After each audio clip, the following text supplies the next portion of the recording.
Hello everyone. तो आज की वीडियो में हम बात करेंगे बिहार पुलिस में जो एसआई की जो वैकेंसी आई है उसके बारे में हम बात करेंगे। इसमें हम पूरे डिटेल में देखेंगे कि इसकी फॉर्म भरने की जो स्टार्टिंग डेट है वो कब है और ये इसकी अंतिम डेट जो है वो कब है। तो इसके बारे में हम डिटेल में बात करेंगे। तो आइए हम शुरू करते हैं आज का वीडियो।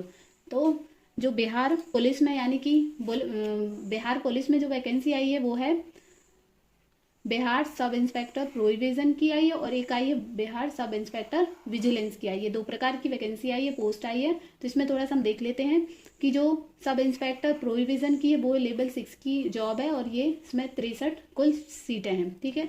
उसके बाद जो सब इंस्पेक्टर विजिलेंस की है उसमें ये भी लेवल 6 की है, इसमें एक सीट है।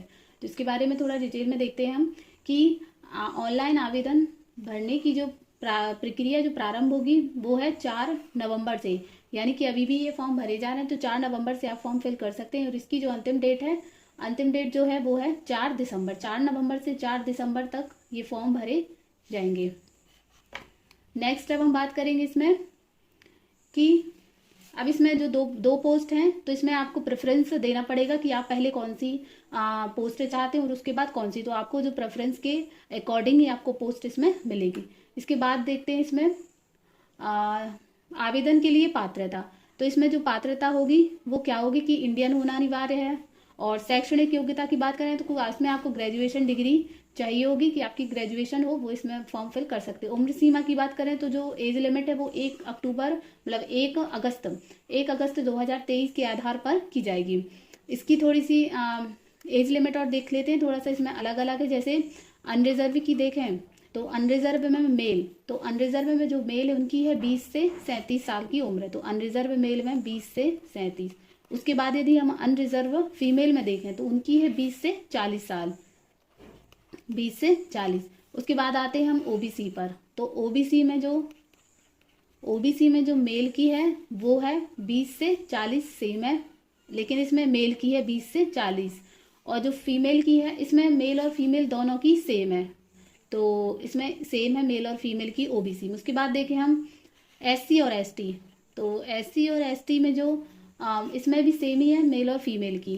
तो इसमें जो मेल और फीमेल की जो एज लिमिट है वो है 20 से इसमें 42 साल है। तो ये कुल अनरिजर्व की, ओबीसी की, एससी एसटी वालों की ये एज इसमें लिमिट है। उसके बाद हम इसमें देखेंगे कि शारीरिक मापदंड यानी कि इसमें कुछ फिजिकल मेजरमेंट भी इसमें आवश्यक होगा। तो इसमें लिखा है कि ऊंचाई, सीना, वजन के लिए कोई अंक दिए नहीं होगा, परंतु ये आवश्यकताएं पूरी होने पर ही अभ्यर्थी सफल माना जाएगा। मतलब इसके कोई आपको अंक नहीं मिलेंगे। यदि आपकी ये इसमें जो शर्तें हैं वो पूरी होती हैं तो आपको इसमें ये जॉब मिलेगी, नहीं तो आप असफल घोषित किए जाएंगे। तो जो ऊंचाई है, हाइट के लिए जो सामान्य वर्ग एवं पिछड़ा पुरुषों के लिए जो वो 165 सेंटीमीटर है न्यूनतम ओबीसी और अनरिजर्व के लिए। उसके बाद जो अत्यंत पिछड़ा वर्ग के लिए बिहार में एक और कैटेगरी होती है अत्यंत पिछड़ा वर्ग, उनके लिए पुरुषों के लिए 160 सेंटीमीटर, अनुसूचित जाति जनजाति के पुरुषों के लिए 160 सेंटीमीटर और सभी वर्ग की महिलाओं के लिए 155 सेंटीमीटर हाइट है। उसके बाद ये सीना का ये जो मेजरमेंट है पुरुषों के लिए है और इसमें भी ये 81 सेंटीमीटर और 86 सेंटीमीटर है। अनुसूचित जाति जनजाति के लिए ये 79 सेंटीमीटर और ये 84 सेंटीमीटर है। महिलाओं के लिए ये कोई सीना की मापी नहीं होगी। वजन की हम बात करें तो महिला उम्मीदवारों के लिए न्यूनतम वजन जो है 48 किलोग्राम होना आवश्यक होगा। उसके बाद हम बात करते हैं नियुक्ति की प्रक्रिया कि इसकी प्रोसेस, सिलेक्शन की प्रोसेस क्या है। तो इसमें एक लिखित परीक्षा होगी, मतलब ये लिखित प्रतियोगिता परीक्षा के आधार पर इसमें सिलेक्शन होगा। और ये जो लिखित परीक्षा 2 चरणों में पूरी होगी। 2 चरणों में एक प्रारंभिक होगा, एक मेन मुख्य होगा, यानी कि प्री होगा और मेंस होगा। जो ये दोनों प्रकार की परीक्षा ये बहुविकल्पीय प्रश्नों पर होंगी, यानी एमसीक्यू बेस्ड ये एग्जाम होगा। पहले हम बात करते हैं प्रथम चरण यानी कि प्रारंभिक परीक्षा यानी कि प्री में जो पेपर होगा वो आपको 200 अंकों का होगा। 200 अंकों का पेपर होगा, 100 इसमें क्वेश्चन होंगे, यानी कि एक क्वेश्चन जो हो गया वो हो गया 2 मार्क्स का। तो इसमें 200 अंकों का पेपर, 100 क्वेश्चन होंगे 200 नंबर के। ठीक है। उसके बाद परीक्षा की अवधि होगी 2 घंटे का पेपर होगा। और इसमें जो सिलेबस है ये है सामान्य ज्ञान यानी कि जनरल नॉलेज और समसामयिक मुद्दों यानी कि ये करंट अफेयर। इसमें 2 चीज़ें आएंगी, सामान्य ज्ञान, जनरल नॉलेज और जो करंट इवेंट होते हैं या जो करंट अफेयर होता है उससे संबंधित इसमें प्रश्न पूछेंगे जाएंगे। इसमें लिखा है कि इसमें 30% से कम अंक प्राप्त करने वाले अभ्यर्थी मुख्य परीक्षा के लिए असफल घोषित किए जाएंगे।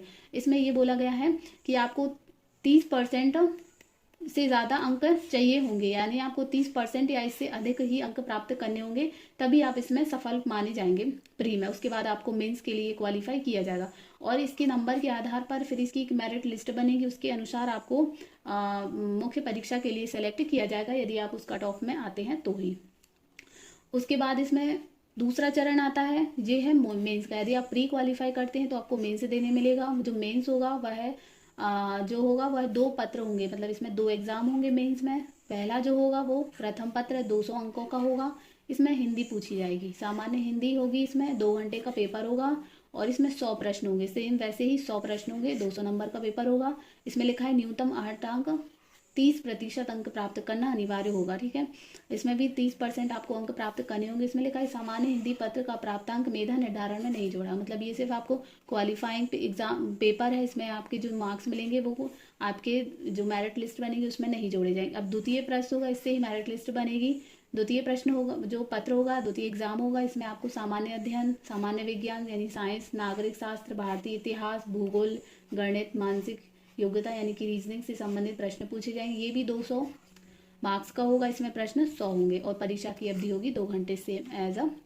उसके बाद इसमें जो दोनों चरणों की जो परीक्षा में माइनस मार्किंग भी है, 0.2 की इसमें माइनस मार्किंग आपकी की जाएगी।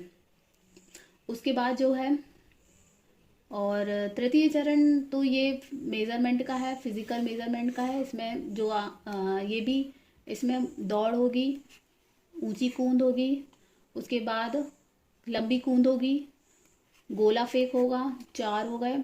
और गोला फेंक के बाद आपको बस ये 4 प्रकार की ये कुछ फिजिकल एक्टिविटी होंगी, इसमें आपको ये पास करना होगा, क्वालिफाई करना होगा, इसके बाद ही आपको पोस्ट मिलेगी। उसके बाद हम देखें कि मेधा सूची नियुक्ति की, ये तो नॉर्मल सी है। अब इसके बाद देख लेते हैं पोस्ट यानी कि पदों की संख्या। तो इसमें कुल हमने पहले देखे थे कुल 64 पद हैं, 63 पद, और ये एक नेक्स्ट में ये एक पद वो अलग है। इसमें पद हम देख लेते हैं पहले। जो था पुलिस सब इंस्पेक्टर प्रोहिबिशन का, उसमें 63 सीट्स थी। तो इसमें जो आरक्षण है वो है जैसे महिला आरक्षण, इसमें पदों की संख्या मतलब अनरिजर्व के लिए इसमें 27 पद हैं, ईवीएस के लिए 6 हैं, अनुसूचित एससी के लिए 10 हैं, एसटी के लिए 0, इसमें नहीं है एसटी के लिए कोई भी वैकेंसी। अत्यंत पिछड़ा यानी एक्सट्रीमली ओबीसी वालों के लिए 12 हैं, ओबीसी के लिए 7 हैं और पिछड़े वर्ग की महिलाओं के लिए 1 सीट है, ठीक है। और ये महिला के आरक्षण 21 है, 63 में से 21 जो है वो महिलाओं के लिए आरक्षित। उसके बाद देखते हैं जो सेकंड पोस्ट थी उसमें 1 ही सीट है और महिला के लिए भी आरक्षण 1 है, ठीक है।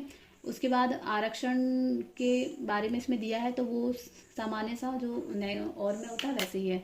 तो ये थी बिहार पुलिस के बारे में डिटेल में जानकारी। यदि आपको पसंद आया तो प्लीज़ वीडियो को लाइक करें एवं शेयर करें एवं चैनल को सब्सक्राइब करें। Thank you.